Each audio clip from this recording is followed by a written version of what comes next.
बोलिए प्रेम से श्री सद्गुरु महाराज की जय। श्री सद्गुरु महाराज की जय। श्री सद्गुरु महाराज की जय। नमामि अमित ज्ञान रूपं कृपालं अगम बोधदाता सुबुद्धि निधि विशालं क्षमाशील यति धीर गंभीर ज्ञानम् धर्म कील दृढ़ धीर समधीर ध्यान जगत त्राणकारी आघारी उदारम भगत प्राण रूपं दया गुण अपारम नमो सतगुरुम ज्ञान दाता सुस्वामी नमामि नमामि नमामि नमामि नमामि नमामि नमामि नमामि महाराज सद्गुरु है राजन को राजा है जिनकी कृपा से सर्व काजा भने में ही सोई परम गुरु नमामि नमामि नमामि नमामि नमामि नमामि नमामि नमामि नमामि। श्री सद्गुरु महाराज की जय।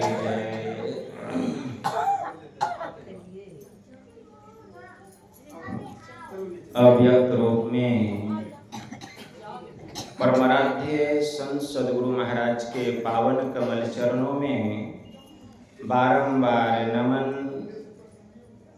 आदरणीय सत्संग प्रेमी गुरुजनों, भक्तिमती माताओं एवं धर्मशिला बहनों, आप लोगों को सर्वविदित हो चुका है कि यह संतमत सत्संग का आयोजन हमारे आदरणीय शंकर बाबू के पोते के स्वास्थ्य लाभ हेतु स्वेच्छा अनुसार घर परिवार के समस्त लोगों ने बड़े ही हर्षोल्लास के साथ यह संतमत सत्संग का आयोजन किए हैं।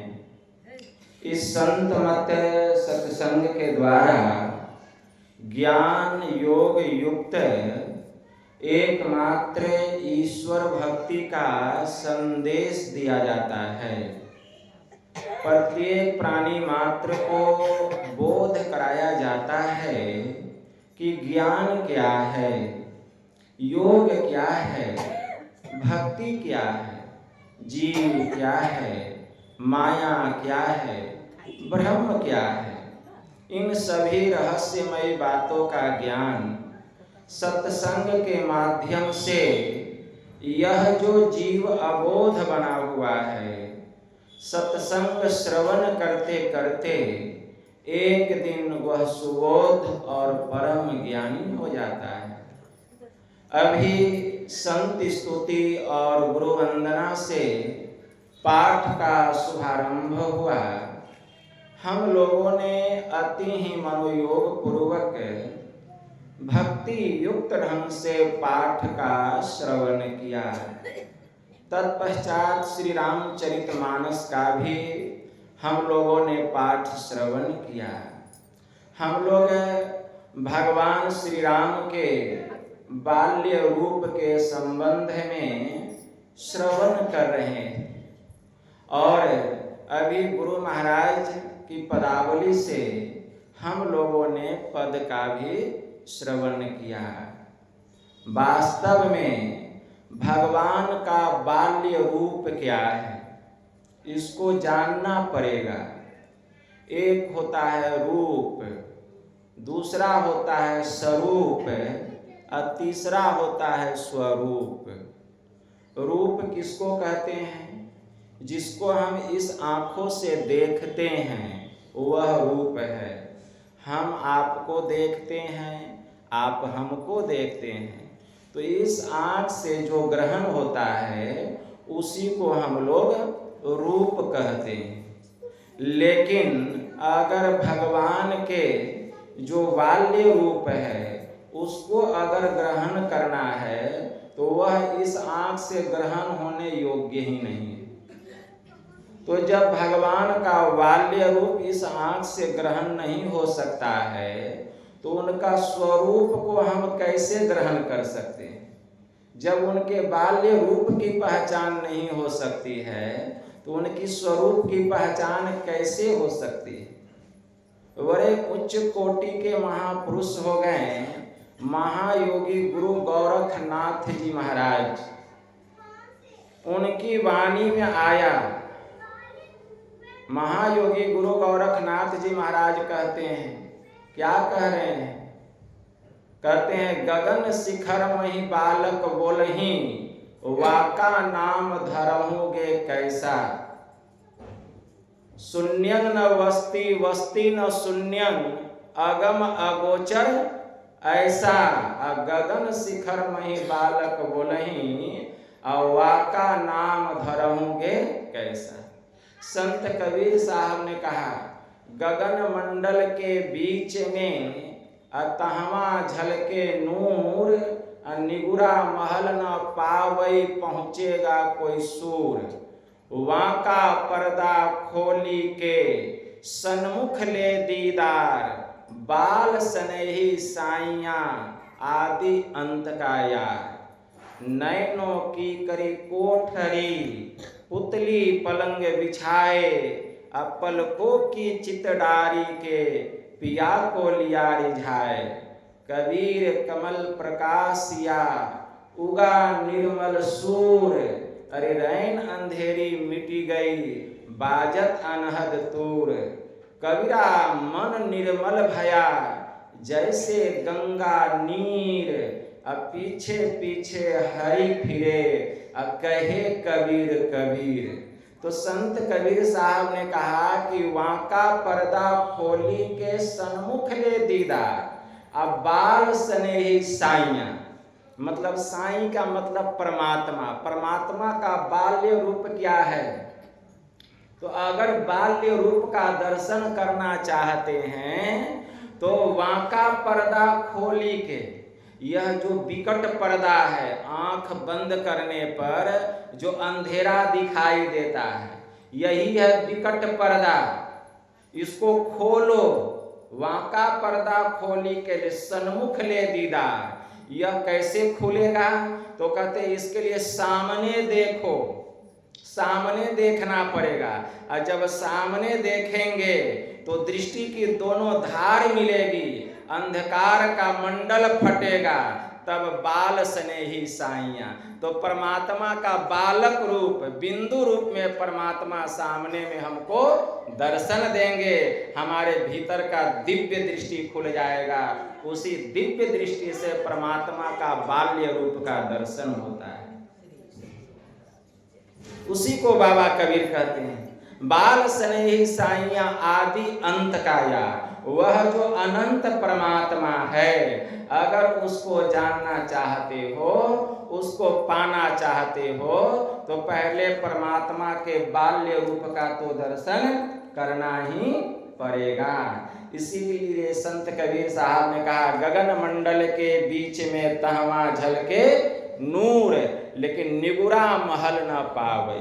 जो निगुरा है उसको यह ज्ञान प्राप्त नहीं होगा।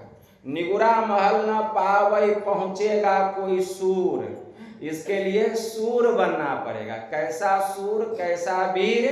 तो हमारे परमाराध्य ने कहा, आओ वीरो मर्द बनो, अब जेल तुम्हें तजना होगा। मन निग्रह के समर क्षेत्र में सन्मुख फिर डटना होगा। गुरु पद धर कर ध्यान से सूरो, दृष्टि अराधो सुषमन में। सुषुमना में अपने मन को टिका करके गुरु मंत्र के जप करना पड़ेगा, गुरु मंत्र का जप करना पड़ेगा। दृष्टि अराधो सुषमन में, मन की चंचलताई से बल कर करके बचना होगा। यह मन बड़ा चंचल है, बार बार वहां से भागेगा, बार बार मन को समेट समेट करके वहां लगाना पड़ेगा। मन की चंचलताई से बल कर करके बचना होगा। क्यों? वक्त नहीं है ऐ वीरो, ऐ सूरवीर, अब तुम्हारे पास समय नहीं है, वक्त नहीं है ऐ वीरो, अब गाफिल होकर सोने का। क्या अचेत बने हुए हो, गाफिल के तरह सोए हुए हैं। गाफिल किसको कहा गया? असावधान होके, असावधान, सचेत नहीं, अचेत होकर के सोए हुए हैं। तो वक्त नहीं है ऐ वीरो, अब गाफिल होकर सोने का। बिंदु राह से निकल बहादुर, तुम बहादुर तब कहलाओगे जबकि बिंदु रूपी द्वार में प्रवेश करके तुम अंधकार से प्रकाश मंडल में जाओगे, तब तुम बहादुर कहलाओगे। अगर तुम बहादुर बनना चाहते हो, वीर बनना चाहते हो, मर्द बनना चाहते हो, तो उस बिंदु रूपी द्वार में प्रवेश कर जाओ और अंधकार मंडल को पार करके प्रकाश मंडल में चले जाओ, तब तुमको परमात्मा का बाल्य रूप का दर्शन होगा। गुरु महाराज की वाणी में इसीलिए वक्त नहीं है ऐ वीरो, अब गाफिल होकर सोने का। बिंदु राह से निकल बहादुर, तब मंडल टपना होगा। दामिनी दम के चंदा चमके, सूरज तपे ज्योति मंडल, इस मंडल के आगे वीरो और तुम्हें बढ़ना होगा। शब्द मंडल में सार शब्द ध्वनि, तब गुरुगम होकर धर लेना। जगत जेल को इसी युक्ति से सुन में ही तजना होगा। तब इस संसार रूपी और शरीर रूपी जेल से तुमको छुटकारा मिलेगा। जब तक इस संसार और शरीर रूपी जेल में रहेंगे, सुख मिलने वाला नहीं है, शांति मिलने वाली नहीं है, तृप्ति मिलने वाला नहीं है। कौन चाहता है कि हमको सुख नहीं मिले? कौन चाहता है कि हमको शांति नहीं मिले? लेकिन अपने हृदय पर हाथ रखिए और मन में विचार कीजिए, क्या आपके जीवन में सुख है? तो हम कहेंगे कि हमारे जीवन में सुख नहीं है, सुख नहीं है। आपके पास कितना धन हो जाए, कितना जन हो जाए, कितनी भी संपत्ति हो जाए, लेकिन धन से, जन से और संसार के संपदाओं से सुख नहीं मिलता है। सुख कैसे मिलता है? सुख पाने का उपाय क्या है? इसीलिए महापुरुषों ने कहा, संतों ने कहा, अगर हम सुख चाहते हैं, अगर हम शांति चाहते हैं, तो हमें ईश्वर की भक्ति करनी पड़ेगी। हमारे परमाराध्य ने सिद्धांत में स्पष्ट कहा, मायाबद्ध जीव आवागमन के चक्र में पड़ा रहता है। इस प्रकार रहना जीव के सब दुखों का कारण। स्पष्ट गुरु महाराज कहते हैं, हम लोग नित्य प्रतिदिन स्तुति करते हैं तो सिद्धांत का पाठ करते हैं, और नित्य प्रतिदिन पढ़ते हैं कि मायाबद्ध जीव आवागमन के चक्र में पड़ा रहता है, और इस प्रकार रहना जीव के सब दुखों का कारण है। इसके आगे क्या कहते हैं? इससे छुटकारा पाने के लिए सर्वेश्वर की भक्ति ही एकमात्र उपाय है।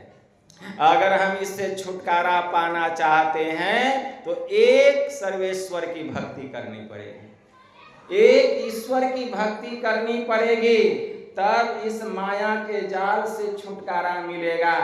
और एक सर्वेश्वर की भक्ति करने के लिए क्या करना पड़ेगा?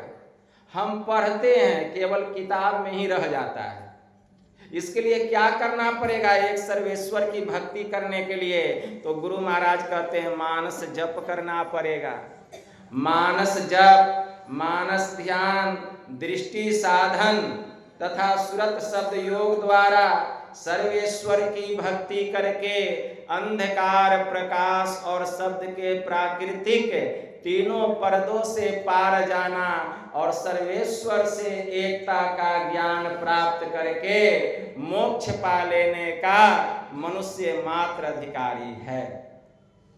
तो गुरु महाराज तो कह दिए कि इसके लिए एक ईश्वर की भक्ति करनी पड़ेगी और एक ईश्वर की भक्ति करने के लिए मानस जप करना पड़ेगा। एक ईश्वर की भक्ति करने के लिए मानस ध्यान करना पड़ेगा। एक ईश्वर की भक्ति करने के लिए दृष्टि साधन करना पड़ेगा।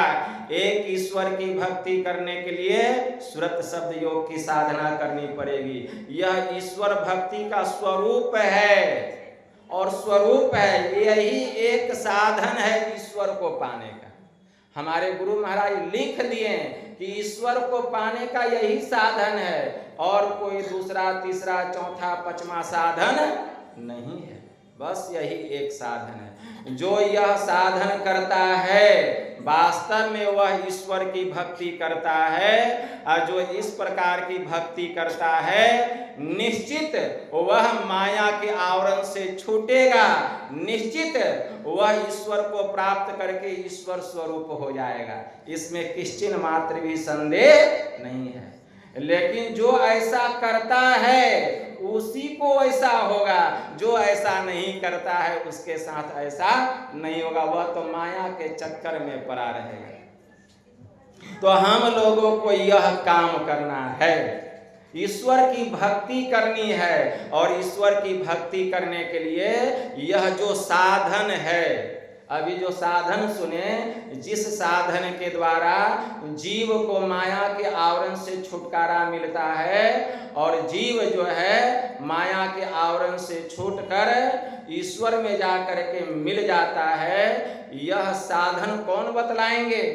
यह भक्ति करने का जो मर्म है, जो युक्ति है, यह संत सद्गुरु बतलाएंगे, यह संत सद्गुरु बतलाएंगे, यह ज्ञान बतलाएंगे। हम लोगों को यह ज्ञान प्राप्त है, लेकिन कितने लोग यह काम करते हैं? ज्ञान तो प्राप्त है, लेकिन कितने लोग यह काम करते हैं? त्रैकाल संध्या करते हैं, नित्य प्रतिदिन मानस जप करते हैं, मानस ध्यान करते हैं, दृष्टि साधन करते हैं, कितने लोग करते हैं? हम लोग भजन भेद ले ले करके सो गए हैं। जब सत्संग सुनते हैं तो ज्ञान का ठोकर लगता है, तब सचेत होते हैं और फिर घर जाकर के अचेत हो जाते हैं। फिर सत्संग में आते हैं, बाबा सुनाते हैं तो सचेत होते हैं, फिर अचेत हो जाते हैं। क्यों? क्योंकि बाहर में विषय की वर्षा हो रही है और इंद्रियां तो भुक्त भोगी है, इसको विषय ही अच्छा लगता है, इसको विषय बहुत प्यारा है। लेकिन इस शरीर के भीतर में रहने वाला जो आत्मा है वह विषय का भूखा नहीं है, वह विषय का भूखा नहीं है। आत्मा को भूख केवल परमात्मा की है। जैसे आंख दृश्य का ज्ञान कराता है, कान शब्द का ज्ञान कराता है, नासिका गंध का ज्ञान कराती है, जिह्वा स्वाद का ज्ञान कराती है, वैसे ही यह जो आत्मा है ईश्वर के स्वरूप की पहचान कराता है। लेकिन कब? जब यह आत्मा सभी प्रकार के आवरणों से अलग हो जाएगी तब। इसलिए यम ने नचिकेता से कहा, इंद्रेभ्यम परम मनो मनसः सत्वमूतमं सत्वादधि महानात्मा महतो व्यक्तमूतमं, कि इंद्रियों से उत्कृष्ट मन है, मन से बुद्धि श्रेष्ठ है, बुद्धि से महतत्व बढ़कर है, महतत्व से भी अव्यक्त उत्तम है और उस अव्यक्त से वह जो पुरुषोत्तम है, वह जो परमात्मा है, वह सर्वश्रेष्ठ है, जिसको जानकर पहचान कर जीव बंधन से छुटकारा प्राप्त कर लेता है और वह ब्रह्ममय हो जाता है। यही काम तो हम लोगों को करना है, लेकिन इस काम को हम भूल गए। जो यह काम करता है वही सुखी है, जो यह काम करता है वह सुखी है, और जो यह काम नहीं करता है वही दुखी। जो यह काम करता है, परमात्मा कौन कहे, जितने देवी देवता हैं, Durga my, Kali my, Saraswati my, Vishnu भगवान, शंकर भगवान, सब देवी देवता उस पर प्रसन्न रहते हैं। कोई उससे रुष्ट नहीं होते हैं। जो एक ईश्वर की भक्ति करता है, सब उस पर प्रसन्न रहते हैं। यह काम करना है। यम ने नचिकेता से कहा, इह चेदस कदबोद्धुम प्राक शरीरस्य विसरसः तथा सर्गेषु लोकेषु शरीरत्वाय कल्पते। इस देह के पतन के पूर्व, इस शरीर के पतन के पूर्व अगर उसको जान सका, किसको, उस परमात्मा को, तब तो बहुत अच्छा है। और अगर उसे नहीं जान पाया तो इस जन्म मरणशील लोक में, यह संसार मृत्यु लोक है, यहाँ जन्म होता है, मृत्यु होती है, इसलिए इसको जन्म मरणशील लोक कहा गया। इस जन्म मरणशील लोक में वह त्रियक योनि को प्राप्त करता है। कभी सांप बनकर जन्म लेता है, कभी बिच्छू बनकर जन्म लेता है, कभी कीड़ा मकोड़ा बन के जन्म लेता है, कभी पशु पक्षी बन के जन्म लेता है, कभी गाछ वृक्ष पर्वत पहाड़ बन के जन्म लेता है। भगवान ने कहा, भगवान महायोगेश्वर श्री कृष्ण ने कहा कि हे अर्जुन, भूतों की पूजा करने वाले भूतों के पास, पीतरों की पूजा करने वाले पीतरों के पास, यक्षों की पूजा करने वाले यक्षों के पास, गंधर्वों की पूजा करने वाले गंधर्वों के पास, और मेरी भक्ति करने वाले सीधे मेरे पास आते हैं। इससे क्या पता चलता है कि एक ईश्वर की भक्ति करनी चाहिए। जो एक ईश्वर की भक्ति करता है उस पर समस्त देवी देवता प्रसन्न रहते हैं, और वह भक्ति करने की जुक्ति संत सदगुरु बतलाते हैं। संत सदगुरु, इसलिए वेद में कितना अच्छा मंत्र आया है। वेद में एक मंत्र आया, ओम प्रहंसा संस्त्रीपला वग्नो मक्षा माद अस्तंग वृषगणा अयासुह अंघोषिनम पवमानम सौखायो दुर्मर्षम बाणम प्रवदंती साकम। मतलब इस मंत्र के द्वारा, ये वेद का मंत्र है, गुरु महाराज लिखे हैं सत्संग योग में, इस मंत्र के द्वारा वेद भगवान इस शरीर में बसने वाले कांति स्वरूप, प्रकाश स्वरूप जो आत्मा है उसको उपदेश करते हैं कि हे जीवात्माओं, जो उत्तम और अचल समाधि के साधक होते हैं, जिन्होंने कि त्रिगुणादिकों को पार करके दूध में मिले हुए जल के हंस के पृथक पृथक करने के सामर्थ्य की तरह सत्यासत्य निर्णय करने में जो परमहंस जोगी है, जो अत्यंत तेज से युक्त होकर सब देहों में एक समान ईश्वर के सर्वव्यापक और रमणीय अनाहत नाद को प्रत्यक्ष करने का लक्ष्य करके अपने भीतर में अप्रकट रूप से उस सोम रस को जो योगाभ्यास करते करते प्राप्त करते हैं, आप सब भी उसका अनुकरण करें। यही ईश्वर की भक्ति है। जो उस सोम रस को प्राप्त करता है उसके सामने तो देवी देवता हाथ जोड़ के खड़े रहते हैं कि प्रभु क्या आज्ञा है, हम आपका कौन काम सिद्ध करें, हमको आज्ञा दीजिए। अभी जिस देवता की आप पूजा करते हैं, मनाते हैं, वह देवता आपकी पूजा करने लगेंगे। आप कहेंगे बताइए प्रभु क्या आज्ञा है, आपका हम कौन सा काम सिद्ध करें। लेकिन ऐसे जो महापुरुष होते हैं, जो उस सोमरस का पान करते हैं, कुछ आज्ञा नहीं देते हैं करने के लिए। कहते हैं कि तुम ठीक हो अपने जगह पर, तुमको जो काम मिला है वह काम करो, और हमको जो काम करना है हम वह काम करेंगे, क्योंकि देवी देवता ललायित रहते हैं कि हमको भी मनुष्य का शरीर मिलता तो हम भी इस प्रकार की भक्ति करके परमात्मा को प्राप्त करते हैं, लेकिन उनको मनुष्य का शरीर मिलता नहीं है। और हम लोगों को इतना सुंदर मनुष्य का शरीर मिला है। एक ईश्वर की भक्ति करने के लिए कितना सुंदर शरीर मिला है। यह शरीर कहीं खो गया, मतलब शरीर से कहीं हाथ धो लिए तो फिर यह शरीर मिलना मुश्किल है।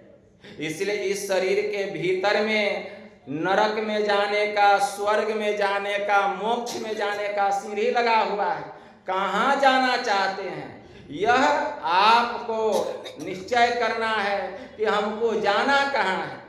भगवान शंकर जी, शिव जी माता पार्वती से कहते हैं, जब माता पार्वती पूछती है कि हे देवों के देव महादेव, मैं जानना चाहती हूँ कि संसार में सबसे उत्तम शरीर कौन सा है, तो भगवान शिव जी ने कहा, नर तन सम नहीं कौनिव देही, अजीव चराचर जांचत जेही। कि हे पार्वती, मनुष्य शरीर से उत्तम इस संसार में कोई दूसरा शरीर नहीं है, जिसको कि चर और अचर सभी चाहते हैं। क्यों? क्योंकि इस शरीर में नरक सर्ग अपवर्ग निशैनी, अज्ञान विराग भगति सुख देनी। क्योंकि इस शरीर के भीतर नरक में जाने के लिए, स्वर्ग में जाने के लिए और मोक्ष में जाने के लिए सीढ़ी लगी हुई है। तय हमको करना है कि हमको जाना कहाँ है, हमको नरक जाना है कि स्वर्ग जाना है कि अपवर्ग में जाना है। भगवान श्री राम ने सनकादिक ऋषियों से कहा था कि संत संग अपवर्ग कर, अकामी भव कर पंथ, कहीं संत कवि कोविद, श्रुति पुराण सदग्रंथ। भगवान श्री राम ने कहा कि संतों का संग करना यह अपवर्ग का मार्ग है और कामी पुरुषों का संग करना यह संसार का मार्ग है। इसीलिए हमें संतों की संगति करनी चाहिए, संतों की संगति करनी चाहिए। संत सूरदास जी महाराज ने बड़ा अच्छा कहा, अजहू मूढ़ करो सत्संगत, असंतन में कछु पई हैं। कि अगर कुछ मिलेगा तो कहाँ मिलेगा? सत्संग में मिलेगा, और कहीं मिलने वाला नहीं है। जैसे धरती से सभी प्रकार के कंद मूल फल फूल की प्राप्ति होती है, वैसे ही सत्संग से सभी प्रकार का ज्ञान प्राप्त हो जाता है। स्वामी ब्रह्मानंद जी महाराज ने कितना अच्छा कहा, सत्संगत जग सार साधो, असत संगत जग सार रे, अकाशी नहाए मथुरा नहाए, नहाए हरिद्वार रे, अचार धाम तीरथ करियाए, लेकिन मन का नहीं सुधार रे। वन में जाए कियो तप भारी, काया कष्ट अपार रे, इंद्रिन जीत करी ना बस अपने, हृदय नाही विचार रे। मंदिर जाए करे नित्य पूजा, राखे बड़े आचार रे, लेकिन साधु जन की कदर न जाने, साधु जन की कदर न जाने, मिले न सृजनहार रे। बिनु सत्संगत ज्ञान न उपजे, कर ले जतन हजार रे। जब तक हम सत्संग नहीं करेंगे ज्ञान की प्राप्ति नहीं होगी। इसलिए बिनु सत्संगत ज्ञान न उपजे, कर ले जतन हजार रे। ब्रह्मानंद खोज गुरु पूरा, तब उतरो भवजल पार रे। सत्संग करना पड़ेगा तब ज्ञान होगा। क्या ज्ञान होगा? उस ईश्वर का, वह परमात्मा का जिसने पूरी कायनात को बनाया, 33 करोड़ देवी देवताओं को बनाया, आपको और हमको बनाया, संपूर्ण चराचर प्राणियों की रचना की। मम माया संभव संसारा, जीव चराचर विविध प्रकारा, सब मम प्रिय सब मम उपजाए, तिन में प्रिय मनुज मोहि भाई। कोटि बिरंची विष्णु भगवाना, उपजही जासु अंश ते नाना। ऐसे ऐसे करोड़ों ब्रह्मा एक ब्रह्मा कौन कहे? करोड़ों करोड़ों विष्णु, करोड़ों शिव। वह जो परमात्मा है, सृष्टिकर्ता जो ईश्वर है, उसके एक रोम से 1 करोड़ ब्रह्मा, 1 करोड़ विष्णु और 1 करोड़ शिव प्रकट होता है। एक ब्रह्मा विष्णु शिव कौन कहे? तो कोटि बिरंची विष्णु भगवाना उपजहि जासु अंश नाना। वह परमात्मा ऐसा है, उस परमात्मा की भक्ति करने की युक्ति संत मत बतलाता, उस परमात्मा की भक्ति करने का संदेश संत मत देता है। तो उस परमात्मा की भक्ति करनी चाहिए। इसीलिए हम लोगों को यह मनुष्य का शरीर मिला है कि उस ईश्वर की हम भक्ति कैसे करेंगे। श्री जबाल दर्शनोपनिषद में मंत्र आया, तीर्थे दाने जपे यज्ञे काष्ठे पसानके सदा शिवम पश्यति मूढ़ात्मा शिवे देहे प्रतिष्ठिते। वह शिव हम सबके भीतर में, वह शिव हम सबके भीतर में, लेकिन हम लोग बाहर में जाके खोजते हैं। लेकिन लोग उसे तीर्थों में, दान में, जप में, यज्ञ में, काष्ठ में, पाषाण में शिव को देखते हैं। शिव का मतलब क्या होता है? कल्याण। शिव का शब्दार्थ में अर्थ देखिए, एक शब्द है शिव, और शिव का अर्थ क्या होता है? कल्याणकारी। कल्याणकारी, कल्याणकारी भजन शिव का होना चाहिए। वह कल्याणकारी भजन क्या है? लोग शिव जी की पूजा करते हैं, लेकिन वह शिव की भक्ति क्या है? वह कल्याणकारी भजन क्या है? पढ़िए रामचरितमानस, भगवान श्री राम बताते हैं, और एक गुप्त मत असवही कहूँ कर जोरी, शंकर भजन बिना नर भगति न पावई मोरी। कि मैं आप लोगों को एक गुप्त विचार कहता हूँ, एक गुप्त मत कहता हूँ, जब तक कोई शंकर का भजन नहीं करेगा उसको मेरी भक्ति प्राप्त नहीं होगी। शंकर का मतलब क्या होता है? संग मतलब जोड़ना, कर मतलब किरण, मतलब चेतन वृत्तियों, दृष्टि की धारों, सूरत की धारों को एक करके कल्याणकारी भजन किए बिना कोई मेरी भक्ति को प्राप्त नहीं कर सकता है। दृष्टि की दोनों धारों को एक करना पड़ेगा। जब दृष्टि की दोनों धारों को एक करेंगे तब वर्ण शंकर प्रकट होगा, वर्ण शंकर प्रकट होगा। वर्ण शंकर की उत्पत्ति कैसे होती है? जब दो जाति मिलता है तब वर्ण शंकर की उत्पत्ति होती है। जैसे हमारी एक दृष्टि की धार इंगला है और दूसरी दृष्टि की धार पिंगला है। हमारी जो बाईं आंख है, इससे जो दृष्टि की धार निकल रही है, यह इंगला नाम की नारी है। भगवान शिव जी ने माता पार्वती से कहा, ज्ञान संकलिनी तंत्र में मंत्र आया है, ईरा भगवती गंगा पिंगला जमुना नदी, इंगल पिंगल योर मध्य सुषुमना च सरस्वती, त्रिवेणी संगमो यत्र तीर्थराज स उच्यते, तत्र स्नानम प्रकृत सर्व पापे प्रमुच्यते। भगवान शिव जी कह रहे हैं कि हमारी जो बाईं आंख है देवी, इससे जो दृष्टि की धार निकल रही है, इसको इंगला नाम की नारी कहा गया। हमारी जो दाहिनी आंख है, इससे जो दृष्टि की धार निकल रही है, यह पिंगला नाम की नारी है। ये दोनों नारी समांतर रेखा में गमन कर रही है। आमने सामने की रेखा को समांतर रेखा कहते हैं। और देवी समांतर रेखाएं कभी आपस में मिलती नहीं है। और जब तक ये दोनों समांतर रेखाएं मिलेगी नहीं, वर्ण शंकर प्रकट होगा नहीं। और जब तक वर्ण शंकर प्रकट नहीं होगा, तब तक राम की भक्ति की प्राप्ति होगी नहीं। तो आमने सामने की रेखा, समांतर रेखा कभी मिलती नहीं है। तो इसके लिए कला है। कला क्या है? आंख को बंद करना पड़ेगा। आंख बंद करके गुरु निर्दिष्ट स्थान पर मन को टिकाकर एक नाम का जप और एक रूप का ध्यान करना पड़ेगा। करते करते तब सूक्ष्म साधना करने की योग्यता आएगी, और तब दृष्टि साधन, वहां मन को टिका करके दृष्टि साधन करना पड़ेगा, वहीं पर मन को टिका कर रखना पड़ेगा। तब गुरु की कृपा से दृष्टि की दोनों धार मिलेगी, तब अंधकार का मंडल फटेगा। तब यही दोनों किरण जब मिलेगी, तब कल्याणकारी भजन होगा, मतलब तब राम की भक्ति होगी। इसी को शंकर भजन कहा गया, यही है शंकर भजन।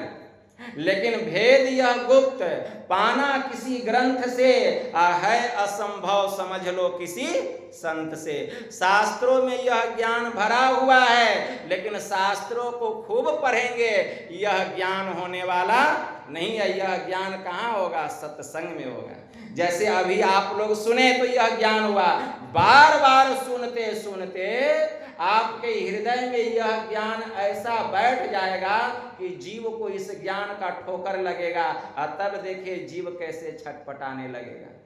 छटपट छटपट, जैसे कोई कामी पुरुष कोई कामिनी को पाने के लिए छटपट छटपट करता है, उसी प्रकार यह जीव उस परमात्मा को पाने के लिए छटपट छटपट करने लगेगा।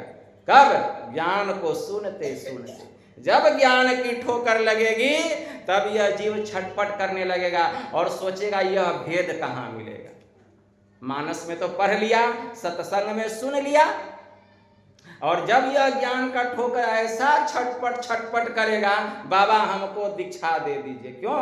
उसको बात समझ में आ गई, जीव छटपट कर रहा, हमको दीक्षा दे दीजिए, लेकिन मिलता नहीं है, जल्दी मिलता नहीं है। और जब दीक्षा मिल जाता है ऐसे जिज्ञासु भक्त को, तब साधना करता है तो बड़ा आनंद आता है साधना करने। उसी को शंकर भजन कहा गया। इसी को भगवान श्री राम ने कहा, और एक गुपुत मत सबहि कहूँ कर जोरी, शंकर भजन बिना नर भगति न पावई मोरी। यही शंकर भजन है, इसी को शंकर भजन कहा गया, इसी को राम का भजन कहा गया, इसी को कृष्ण का भजन कहा गया, इसी को ईश्वर का भजन कहा गया। बात एक ही है, इधर से घूम करके आइए चाहे उधर से घूम के आइए, आना पड़ेगा वहीं पर, मंजिल एक ही है, ठीक है ना। लेकिन यह ज्ञान को सही से समझना चाहिए। इसीलिए वेद में बड़ा अच्छा मंत्र आया। वेद भगवान उस ईश्वर के संबंध में कहते हैं, क्या कह रहे हैं? ओम प्रहंसा संस्त्रीपला। अभी यह मंत्र को हम सुने, इस मंत्र के द्वारा वेद भगवान ऐसे महापुरुषों के संबंध में उपदेश कर रहे हैं कि ऐसे सोम रस प्राप्त किए हुए महापुरुषों के पास जाकर के यह ज्ञान प्राप्त करें। वे महापुरुष यह भेद बतलाएंगे, यह युक्ति बतलाएंगे, तब उस ब्रह्म का ज्ञान होगा।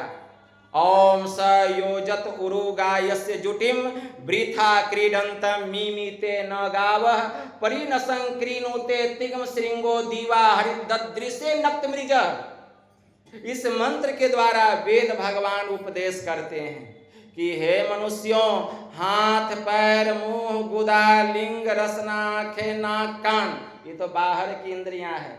बाहर की इंद्रियां कौन कहे? अंतःकरण की जो इंद्रियां हैं, मन बुद्धि चित्त आदि के द्वारा परमात्मा का दर्शन करना झूठ ही एक खेल करना है, क्योंकि इनसे उसका अपरोक्ष ज्ञान नहीं होता है, इनसे उसका अपरोक्ष ज्ञान नहीं होता है। लेकिन हाँ, ऐसे जो योगी होते हैं जो उस सोम रस को प्राप्त कर लेते हैं, ऐसे सोम रस प्राप्त किए हुए महापुरुषों के पास जाकर जो इस प्रकार का ज्ञान प्राप्त करके साधना करते हैं, तो ऐसे महापुरुषों की कृपा होती है और साधना में उनकी उन्नति होती है। इसलिए ऐसे महापुरुषों के शरण में जाएं और उनसे सदयुक्ति जानकर इस प्रकार की हम भक्ति करें। यही ईश्वर भक्ति करने का उपाय है और कोई दूसरा तीसरा उपाय नहीं है। इसीलिए इधर उधर भटकने की आवश्यकता नहीं है। एक फकीर ने कहा, क्यों भटकता फिर रहा तुम ऐ तलाशे यार में। गुरु महाराज भी खूब भटके, तब न गुरु महाराज कहें कि थे अंध बने फिरते बाहिर, अंतर पथ भेद न थे जाहिर। अंतर के असली मार्ग का पता नहीं था कि ईश्वर की भक्ति करके ईश्वर को कैसे प्राप्त किया जाता है, सुख और शांति की प्राप्ति कैसे होगी, इसका रास्ता ही हमको पता नहीं था। हम भी इस मंदिर में, उस मस्जिद में, उस गुरुद्वारा में, उस चर्च में, उस तीर्थ स्थान में, उस पाकिस्तान में खूब घूम रहे थे, चक्कर लगा रहे थे, खूब घूम रहे थे, लेकिन सतगुरु भेंटे तो सहसा छूटे। गुरु नानक देव जी महाराज ने कहा, सतगुरु भेंटे तो सहसा छूटे, धावतु वर्जी रहाइए, निझर झरे सहज धुनि लागे, घर ही परचा पाइए। लेकिन जैसे जब ऐसे परम संत बाबा देवी साहब मिल गए और उन्होंने ज्ञान बतला दिया कि कहाँ बाहर में भटक रहे हो, अरे उसके पास जाने का रास्ता तो भीतर में है, बाहर में कितना भी चलोगे मंजिल की प्राप्ति नहीं होगी, रास्ता की समाप्ति नहीं होगी, चलते रहोगे, भटकते रह जाओगे। इसीलिए थे अंध बने फिरते बाहिर, अंतर पथ भेद न थे जाहिर, हमें बोधि बुझाए सुझाए दिया गुरु साहब बाबा देवी। क्या गुरु साहब बाबा देवी ने, गुरु महाराज ने ज्ञान बतलाया। क्या ज्ञान बताया? क्यों भटकता फिर रहा तू ऐ तलाशे यार में, रास्ता सहरग में है, रास्ता सहरग में है दिलबर पे जाने के लिए। परमात्मा के पास जाने का रास्ता एकदम सीधा है, कहीं बाहर में भटकने की आवश्यकता नहीं। केवल गुरु महाराज से ज्ञान लेना है, केवल गुरु महाराज से ज्ञान लेना है और एक कोना खोज लेना है, चाहे घर का कोना हो, खेत का कोना हो, खलिहान का कोना हो, फुलवारी का कोना हो, देव मंदिर का कोना हो, गोसाई घर का कोना हो, एक स्थान खोज लेना, वन में हो, घर में हो, कहीं भी हो, और आसन लगा लेना है। आसन, एक आसन लगा लेना है। और गुरु महाराज जैसा कहे हैं करने के लिए, आंख बंद करके शरीर को सीधा करके उनके बताए हुए कायदे कानून के अनुकूल बस अपना आंख बंद करके भीतर में ध्यान लगाना है। जैसे कि मैत्रेय ऋषि ने बड़ा अच्छा कहा, मंत्र आया है, मैत्रेय ऋषि ने बड़ा अच्छा मंत्र कहा, मैत्रेय उपनिषद में मंत्र आया है, असंशयवता मुक्ति संशयाविष्ट चेतसाम न मुक्तिर जन्म जन्मांतो तस्मात् विश्वास समाप्नुयात। मतलब असंशय वाले को ही मुक्ति मिलती है। गुरु महाराज जो ज्ञान बतलाएं, अगर उसको संशय रह गया तो मुक्ति नहीं मिलेगी। बाबा क्या कह दिए, ऐसा करने से कहीं भगवान की प्राप्ति होती है? कहते यही काम करना है, सब काम छोड़ के। अब संशय रह गया अगर, तो संशय वाले को कई जन्मों में भी मुक्ति की प्राप्ति नहीं होती है, असंशय वाले को ही मुक्ति मिलती है। इसलिए एक मिमादित्यम यद गुरुर्वाक्य निश्चितम एतदेकांतमिति युक्तम न मठो न वनांतरम। गुरु महाराज ने ज्ञान बतलाया, क्या बेटा, वह परमात्मा एक है, वह परमात्मा एक है, वह अद्वितीय है, उसके जैसा कोई दूसरा है ही नहीं। ऐसा गुरु के ज्ञान पर जिसको विश्वास हो जाए, उनके उपदेशों पर, उसे एक पवित्र स्थान पर आसन लगाकर उस प्रभु को पाने के लिए अपने भीतर में ध्यान लगाना चाहिए, अगर वह शांति चाहता है और सुख चाहता है तब। लेकिन हम शांति कहाँ चाहते हैं? हम चाहते हैं कि हम अशांत रहें, हम चाहते हैं कि हम दुख में रहें, दौड़ते रहते हैं इधर उधर, यहाँ वहाँ, जहाँ तहाँ चक्कर लगाते रहते हैं, इसकी निंदा उसका शिकायत करते रहते हैं, इतना ध्यान से सुनते हैं किसी की निंदा, लगता है गड़ा हुआ सोना चांदी हीरा मोती का पहाड़ मिल गया। उतना देर बैठ के साधना करेंगे तो शायद वह खजाना मिल जाए। अगर उतना देर बैठ के हम साधन करें गुरु महाराज के बताए अनुसार, तो हो सकता है हमारा पाप भी साफ हो जाए, गुरु महाराज की कृपा हो जाए, वह हीरा मोती भी मिल जाए। लेकिन वह काम तो करेंगे नहीं। भगवान बुद्ध ने कहा, जो किसी की निंदा करता है तो निंदा करने वाले को 10 गुना पाप और निंदा सुनने वाले को 100 गुना पाप का भागी बनना पड़ता है। सुनने वाले को 100 गुना और करने वाले को 10 गुना। तो जो सुना उसको बेसी। क्यों ऐसा कहा? ये तो अन्याय ना हो गया? करने वाले को 10 गुना, सुनने वाले को 100 गुना। क्यों? क्योंकि वो सुनेगा नहीं तो दूसरा करेगा क्यों? तो तुम सुना तब न किया, इसलिए तुमको 100 गुना पाप का भागी बनना पड़ेगा।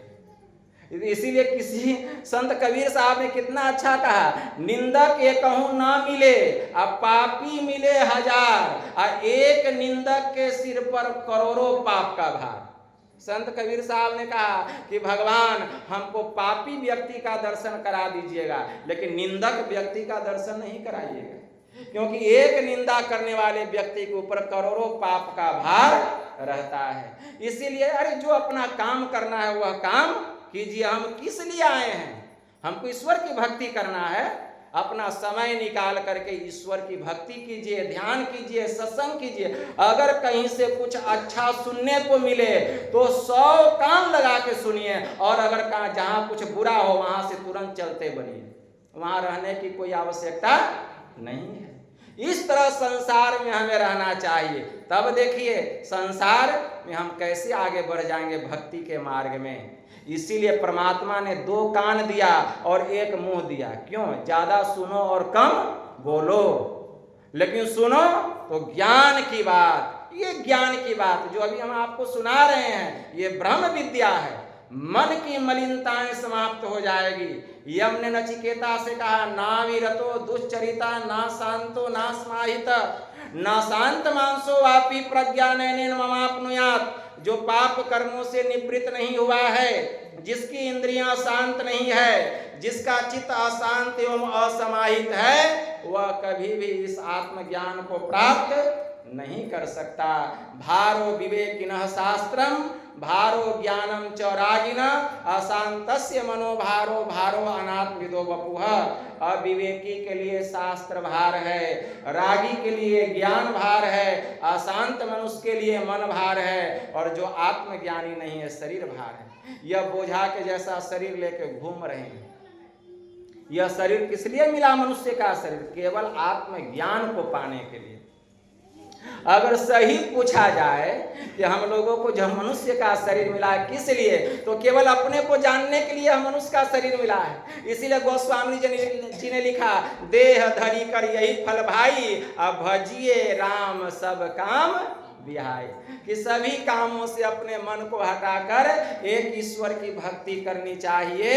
इसी के लिए हम लोगों को यह मनुष्य का शरीर मिला है। और हमारे गुरुदेव ने भी कहा, यही मानुष देह समैया में करूं परमेश्वर में प्यार। एक ईश्वर की भक्ति करने के लिए यह मनुष्य का शरीर मिला हुआ है। लेकिन हम क्या कर रहे हैं, जरा हम खुद विचार सकते हैं। इसीलिए ईश्वर की भक्ति करें, गुरु से जुक्ति जान करके करें और मुस्तैदी के साथ करें। अगर हम दुखों से छुटकारा पाना चाहते हैं तब। गुरु महाराज की वाणी में आया, सुरती दरस करण को जाती अतकती तीसरी तिल खिड़की, ज्योति बिंदु ध्रुव तार इंदु लखी लाल भानु झलकी, बजत विविध विधि अनहद सोरा 5 मंडलों की, संत मते का सार भेद यह बात कही उनकी, असमझा में ही लखा नमूना। अरे बात है सत्य हित की। तो जो सत्य की बात है, जो हित की बात है, जो कल्याण की बात है, अरे उस नमूना का दर्शन करो। वह नमूना कहाँ मिलेगा? बाहर में। वह नमूना हम सबके भीतर में है। लेकिन गुरु जुक्ति से जो वहां ध्यान लगाता है, उसी को उस नमूना का दर्शन होता है। इसी के लिए मनुष्य का शरीर मिला है। वही है परमात्मा का बाल्य रूप, उसको दर्शन करने का अभ्यास करना चाहिए। यही बात महायोगी गुरु गोरखनाथ जी महाराज कह रहे हैं। क्या कह रहे हैं? वस्ती न शून्यं शून्यं न वस्ती अगम अगोचर, कैसा गगन शिखर में ही बालक बोलहि वाका नाम धरोगे, कैसा सप्त धातु का काया पिंजरा, तामाही जुगति बिन सुआ, सदगुरु मिले तो उबरे बाबू ना तो परले हुआ, आवे संगी जाई अकेला ताथे गौरख राम रमेला, काया हंस संगी वे आवा जाता जोगी की नहु न पावा, जामन मरण बहुरी वियोगी ताथे गौरख भैला जोगी, जियत जग में मुआ समान प्राण पुरस्कत किया पयान, गगन मंडल में औंधा कुआं तहां अमिका वासा, सगुरा होई सो भर भर पिया निगुड़ा जाए पियासा। गौरख कहे सुनहु रे अवधु पंचो पसर निवारी, अपनी आत्मा आप विचारो सोवो पांव पसारी, ऐसा जाप जपो मन लाई, सोहम अजपा गाई। आसन दृढ़ करी धरो ध्यान, अहिनिसी सुमिरो ब्रह्म ज्ञान। नासा अग्र निज ज्यों बाई, आ ईरा पिंगला मधी समाई। तब 600 सहस 2100 जाप, तब अनहद उपजे आपे आप। तब बंक नाली में उगे सूर, रोम रोम धुनि बाजे तूर। उल्टे कमल सहस्त्र दल बास, भंवर गुफा में ज्योति प्रकाश। गौरव कहे सुनहु रे अवधू, जग में ऐसे रहना कैसे आंखें देखिबा। आ काने सुनिबा मुंह से कछु न कहना। कैसे रहना इस संसार में? गौरव कहे सुनहु रे अवधू, आ जग में ऐसे रहना कैसे?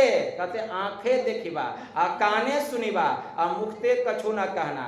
लेकिन हम क्या करते हैं? आंख से देखते हैं, कान से सुनते हैं, आ मुंह से इतना बोलते हैं कि धज्जी जब तक उसका नहीं उड़ जाए, कलेजा को ठंडा नहीं मिलता है। और जब उसका धज्जी उड़ जाता है, तब कलेजा ठंडा मिलता है। क्या गोरखनाथ क्या कहते हैं? गौरव कहे सुनहु रे अवधू, आ जग में ऐसे रहना, आंखें देखिबा, आ काने सुनिबा, लेकिन मुंह से कछु न कहना। हम ऐसा करते हैं क्या? यह जग तो है कांटे की बारी, मैं संतों की वाणी सुना रहा हूं। यह जग तो है कांटे की बारी, देखी दृष्टि पग धरना। मन में रहना, सबके मन में रहिए, लेकिन भेद न कहना। भेद किसी को मत कहिए, दुनिया बहुत खराब है। मन में रहना, भेद न कहना, बोलिबा अमृत बानी। अगिका अग्नि होइबा अवधू, आपन होइबा पानी। जब सामने के लोग आग बरसाने लगे तो आप पानी बन जाइए, उसके साथ आग बरसाने की क्या आवश्यकता है? इस तरह संसार में रहकर जो ईश्वर की भक्ति करता है, वही ईश्वर की भक्ति में आगे बढ़ता है और ईश्वर स्वरूप को प्राप्त करता है, और संसार के दुखों से वह छुटकारा प्राप्त करता है। तो संतों ने सब नियम बतला दिया, सब कायदे कानून बतला दिए, लेकिन फिर भी हम संतों की वाणी को नहीं माने, गुरुजनों की वाणी को नहीं माने, तो वह ज्ञान कहां से होगा? परम पूज्य साई स्वामी जी महाराज ने भी कहा कि जब तक संतों की वाणी पर नहीं चलेंगे, ज्ञान नहीं होगा। परम पूज्य साई स्वामी जी महाराज कहते हैं कि मुक्ति का मार्ग जुक्ति है, मुक्ति का मार्ग भक्ति है, जो जुक्ति बिना नहीं होती। और जुक्ति से यदि भक्ति न किया तो भव से त्राण कहाँ होगा। सत्संग बिना सोचो मानव, जग में वह ज्ञान कहाँ होगा। जिस ज्ञान की छाया में जाकर अपना कल्याण महा होगा। सत्संग में संत वचन रूपी ज्ञान की गंगा बहती है, और इसमें अवगाहन यदि न किया तो सतपथ का ज्ञान कहाँ होगा। तो संतों के बताए हुए रास्ते पर हमको चलना पड़ेगा। इसलिए संत तुलसी साहब ने कहा, क्या कहते हैं? क्यों भटकता फिर रहा तू ऐ तलाशे यार, क्यों भटक रहे? रास्ता सहरग में है, परमात्मा के पास जाने का रास्ता सुषुम्ना होकर है, सहरग होकर के है, नासाग्र होकर के है। रास्ता सहरग में है दिलबर पे जाने के लिए। ये रास्ता कौन बतलाएंगे? तो इसके लिए मुर्शिदे कामिल से मिल, सिद्क और सबूरी से तकी, जो तुझे देगा फहम सहरग को पाने के लिए, वही तुमको रास्ता बतलाएंगे। लेकिन कैसे मिलोगे? सच्चाई और संतोष से, सिद्क और सबूरी से, सच्चाई और संतोष से मिलना पड़ेगा। नम्र होकर के मिलना पड़ेगा। जितना हम नम्र होकर के मिलेंगे, उतना ही हमको ज्ञान की प्राप्ति होगी। क्योंकि जहाँ जितना गड्ढा होता है पानी, वहाँ उतना ही अधिक ठहरता है। तो जो जितना अपने को श्रद्धा और सबूरी के साथ जाते हैं, एकदम श्रद्धा के साथ जाते हैं, उतना ही ज्ञान उनके भीतर में प्रवेश करता है। ज्ञान इस तुरंत नहीं मिलता है। बृहतंत्र सार में कितना अच्छा मंत्र आया है। बृहतंत्र सार में बड़ा अच्छा मंत्र आया, ज्ञानान मोक्षम वापनोति तस्माज ज्ञानम परात्परम, अतो योग ज्ञान दाने ही न अक्षम अस्तम त्यजेत गुरुम। कि ज्ञान से ही मोक्ष मिलता है। मोक्ष कैसे मिलेगा? ज्ञान से।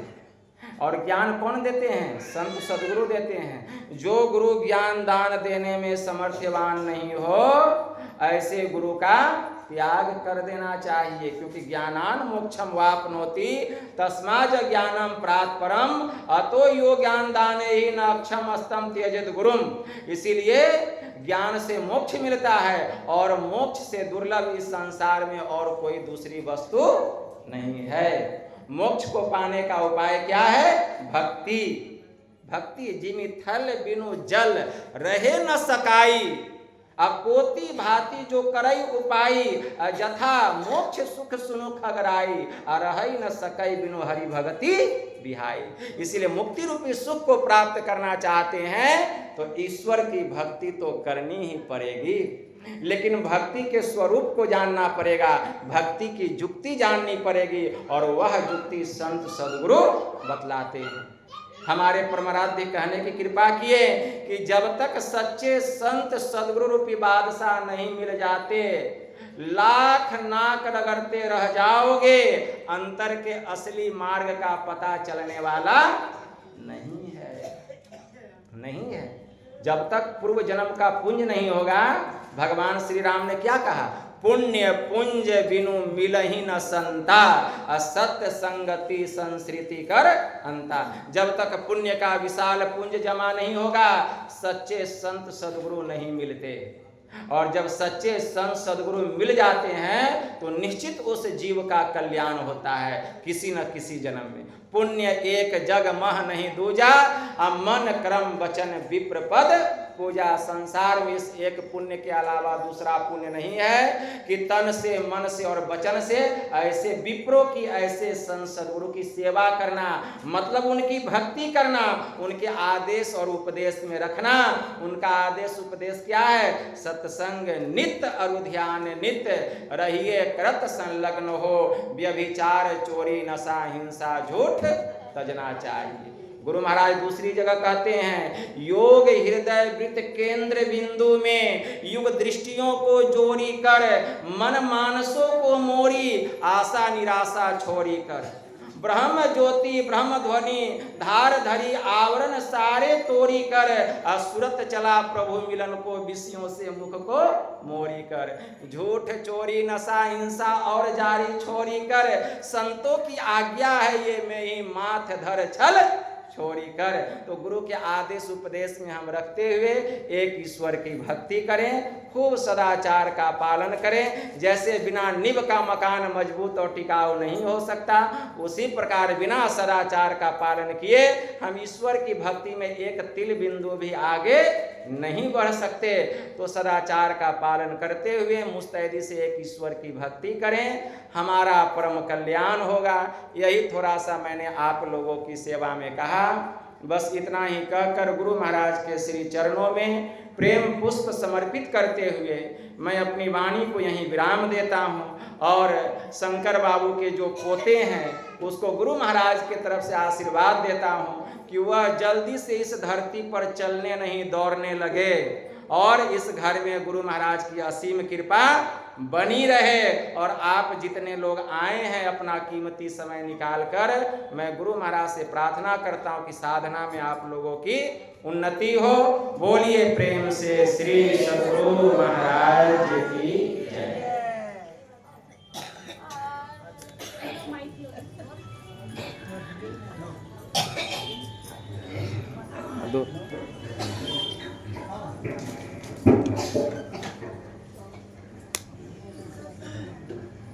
कीजिए।